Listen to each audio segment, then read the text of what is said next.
Naghahanap ba kayo kung saan mura magpa-brace? Or ipacheck kung ano man yung problema sa ngipin nyo? So, for today's video, isi-share ko sa inyo kung magkano nga ba yung nagastos ko sa pagpapakabit ng brace. At syempre, kung magkano yung adjustment fee every month. Kaya naman, wag na natin patagalin pa. Let's go! So, on the way kami ni Dada ngayon, papunta sa Mekawayan, Bulacan. Dahil today nga naka-schedule yung monthly adjustment ko. After mo kasing kabitan ng brace, every month, babalik ka pa sa kanila para i-adjust yun. After ng minuto, dito na tayo. So, dito lang naman tayo pupunta sa Mekawayan Tooth District. So, along MacArthur Highway lang to sa may Barangay Banga, Mekawayan, Bulacan. So, sa may gilid, meron namang hagdan papunta dun sa may taas. Nakakatuwa lang dahil sobrang ganda at sobrang linis sa clinic na to. So, kung magkano nga ba kung magpapabrace kayo dito?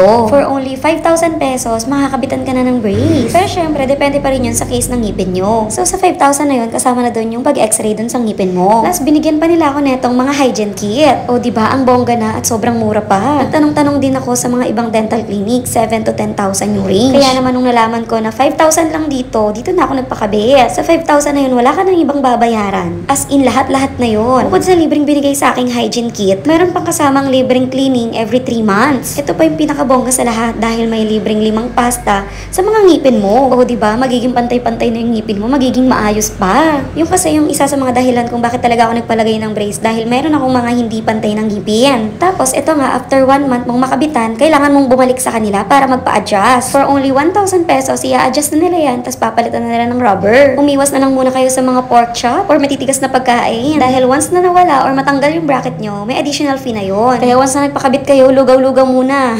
At natapos na nga ako magpa-adjust. Tingnan nyo, color black na yung pinili kong rubber. Hindi na ako nakapag-video sa loob kasi baka bawal.